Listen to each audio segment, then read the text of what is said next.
quero comentar com vocês a respeito desse processo de fanatismo religioso, tá? Que pode permear, nós teríamos várias amplitudes. Nós teríamos a abordagem do fanatismo diante da mediunidade, nós podemos abordar o fanatismo religioso diante dos aspectos relacionados ao fundamentalismo da religião.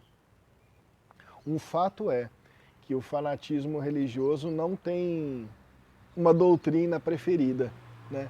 Todas as religiões podem contar com pessoas fanáticas, que basicamente são pessoas que colocam de uma maneira completamente ignorante, porque o fanático ele é sobretudo alguém que não conhece a doutrina e manipula os seus conceitos, manipula seus fundamentos, manipula a sua compreensão do sagrado de modo a estruturar que tudo que o povo faz, que tudo que está ao seu redor, né, não age de acordo com aqueles preceitos religiosos e, por esse sentido, a pessoa está, ou o evento, ou o fato, a pessoa, estão errados diante do seu olhar. O fanatismo religioso, eu defendo veemente, né, de que todo fanático religioso ele não conhece sua própria religião. Por mais ortodoxa que ela possa parecer num primeiro momento, todas as grandes religiões do mundo, né, são extremamente libertadoras, são extremamente universalistas, são extremamente acolhedoras do ponto de vista doutrinário, né? E os fanáticos que se iniciam nas suas atividades muitas vezes pelos dirigentes espirituais, né, ou pelos seus sacerdotes, no caso de algumas religiões, eles acabam arregimentando, né?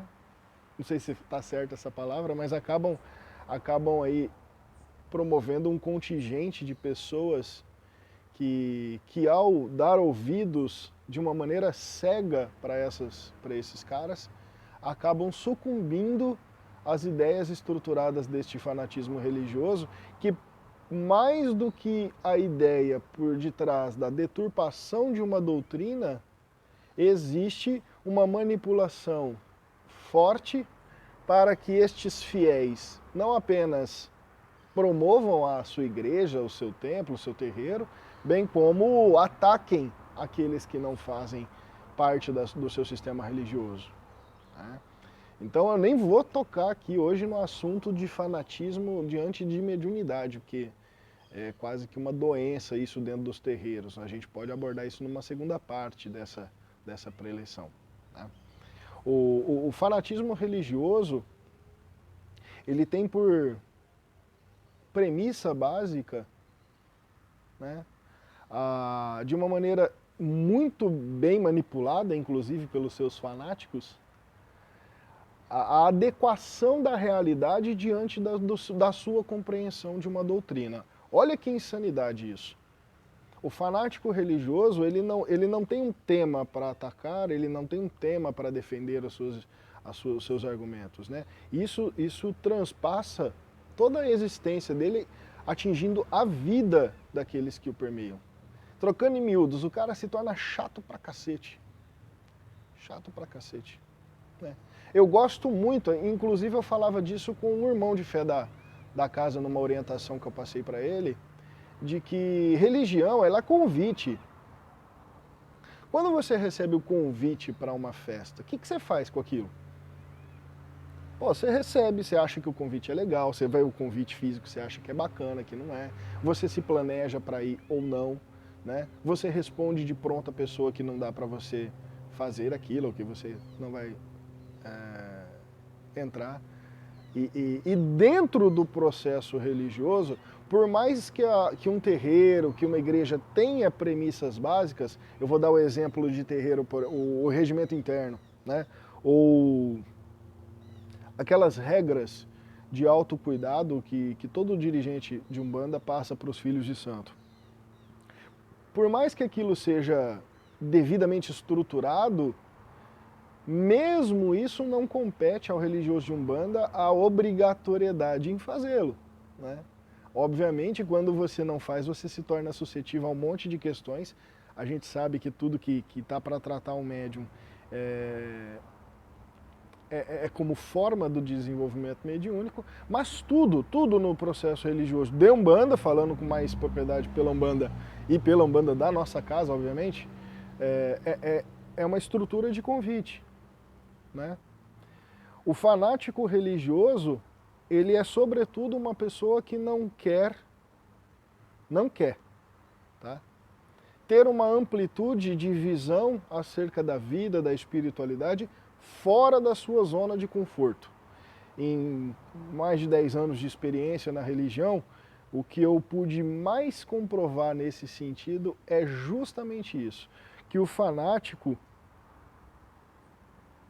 tem atendida, olha que coisa interessante, o fanático geralmente ele tem atendida às suas expectativas, seus anseios, seus vícios, sua mesquinhez e tudo aquilo que compreende o atraso na evolução humana, de 99% dos casos, o fanático religioso tem isso muito bem estruturado numa zona de conforto pela sua crença religiosa.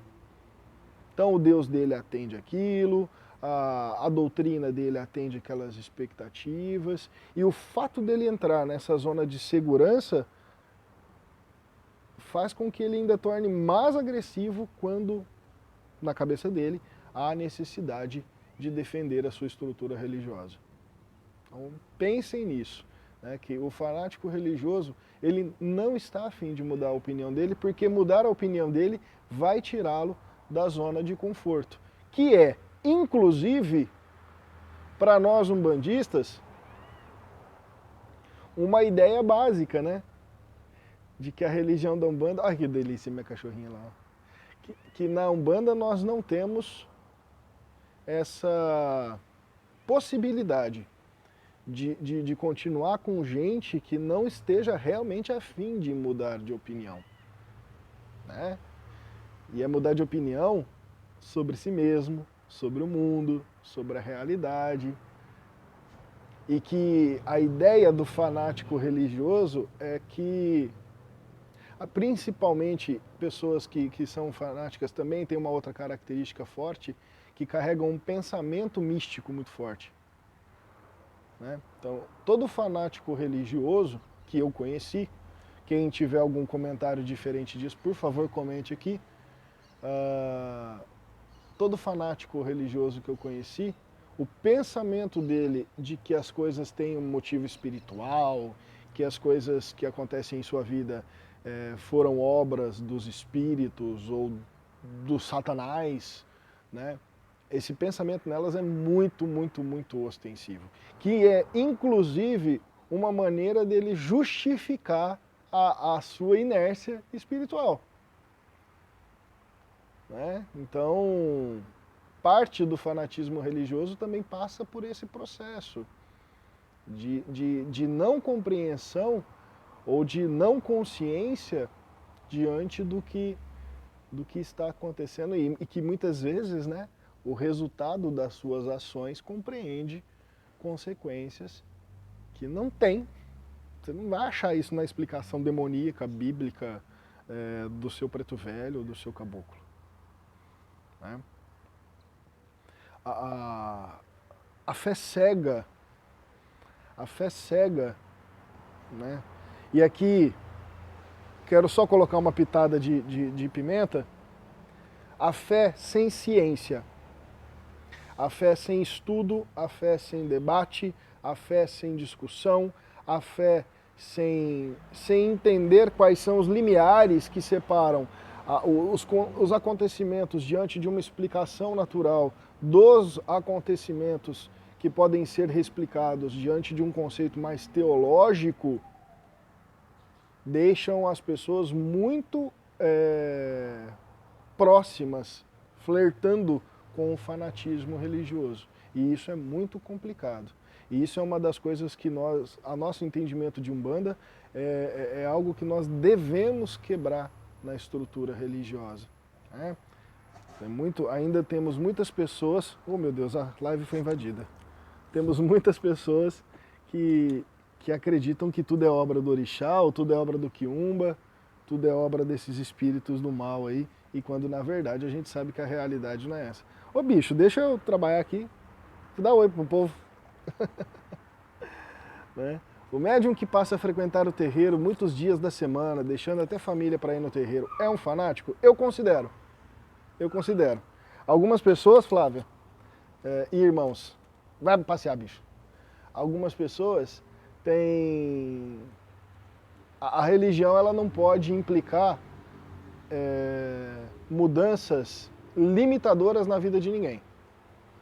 Pelo contrário, a religião deve possibilitar uma melhor exploração da sua vida. É certo que algumas pessoas dentro de um sistema religioso assumirão uma função um pouco mais determinada ao cumprimento das atividades rito-litúrgicas. E na Umbanda, isso está quase que inexoravelmente colocado para o dirigente espiritual. Que, uma vez que não vive de Umbanda, tem que cumprir com equilíbrio a sua vida fora terreiro e mesmo assim dar conta do recado. Né? Tanto que ele se dá o direito, né? Eu acredito que nós dirigentes temos essa possibilidade de nos dar o direito de limitar, de restringir esse contato religioso com a comunidade para que ele seja bem feito quando aplicado, né? E para que a nossa vida cotidiana não seja afetada. Então essa coisa do deixar coisas para estar no terreiro já denuncia alguém que não tem muito bem definido os propósitos dentro da sua religião. Né? Eu particularmente acredito nisso. Terão as pessoas que estarão envolvidas um pouco mais intrínsecas ali com a casa, mas não necessariamente elas... o terreiro, inclusive, deve necessariamente exigir que essas pessoas, quando o terreiro tem muitas atividades, que o terreiro deva exigir que essas pessoas estejam ali todos os dias. A gente sabe da insanidade que é a nossa vida fora do terreiro aí. E você no terreiro tem sinônimo de merda nenhuma. É só você no terreiro. Né? É como você vai no terreiro e o que você faz com o que você aprende dentro do terreiro que vai determinar a sua qualidade de vida, a sua conexão com o sagrado. E não é a quantidade de tempo e de dias colocado aquilo, porque aí sim denota, na minha cabeça pelo menos, um fanático religioso. Nosso irmão colocou aqui uma questão muito legal. A insanidade do fanatismo está em volta de orgulho, vaidade e de uma pseudo-sabedoria, totalmente pseudo mesmo. Dar atenção a essas figuras é como dar pilha ao próprio ego e a falácia envolvente nesses falsos religiosos. Muito bem, eu não sei, não tem como eu curtir seu comentário aqui, mas muito bem colocado. Nós da Umbanda, principalmente quando você tem uma casa aqui com um volume grande de iniciantes, nós temos que tomar cuidado. Né? A linha que separa o fanatismo religioso de alguém que se desenvolve em equilíbrio é muito tênue, quase não vista. Quase não vista. Né? Falando só de Umbanda de dentro do terreiro. Né? E as pessoas, como o nosso irmão colocou aqui, eu também já tinha dito, as pessoas pseudo sabem daquilo que estão professando e ficam se defendendo em cima disso. E isso vira uma bola de neve que a hora que você vai tratar, vai ser difícil devolver a responsabilidade para aquele médium diante da sua própria vida. Putz, difícil demais, né? E aí, principalmente quando você tem que dar um sossega no caboclo, né? Uma pequena suspensão, a intervenção de frequência em terreiro, coisas nesse sentido, o cara fica louco porque ele acha que longe do terreiro, como a nossa irmã colocou aí, Satanás vai estar na tua cola. Né? E diante de outras religiões, pessoal, aí para nós infelizmente ou felizmente, um exercício profundo de tolerância uma responsabilidade maravilhosa, né, de termos não apenas argumentos para contrapor ninguém, não é isso, mas de nós termos o conhecimento necessário acerca da fé que a gente professa, para que quando nós formos atacados, às vezes com muita raiva, né, com muita ira, que a gente possa não devolver, mas que a gente possa não perder a paz e principalmente não duvidar da nossa fé. O tema que a Flávia coloca é tão importante, né, que a gente vive num estado laico, abre aspas, cheio de cristãos, que basicamente, a Ivani, minha senhora do Santé, e eu, a gente fala muito disso, nós vivemos um novo momento de inquisição. Né? Nós vivemos um outro momento de inquisição, inquisição digital, inquisição que o tráfico derruba casas, inquisição que as igrejas usam de termos e de parte da nossa estrutura religiosa só para nos depreciar diante das suas igrejas, e é complicado lidar com isso. E a melhor forma de lidar com isso pela paz é com conhecimento, é com sabedoria, é com a necessidade que nós temos de dizer assim: o Deus que eu acredito está manifesto em tudo e eu posso te explicar, desde a veia de uma folha até mesmo o latido de um cachorrinho. E como você se fundamenta em cima disso. Tá certo? Então acho que é inicialmente aqui uma importante explicação. Obrigado, Flávia, pelo tema. Eu abordo isso na próxima live, o fanatismo na mediunidade, que para mim é uma doença que a gente deve tratar na espiritualidade, com essa outra amplitude. E espero, lógico, ter ajudado cada um de vocês a compreender um pouquinho mais sobre esse tema.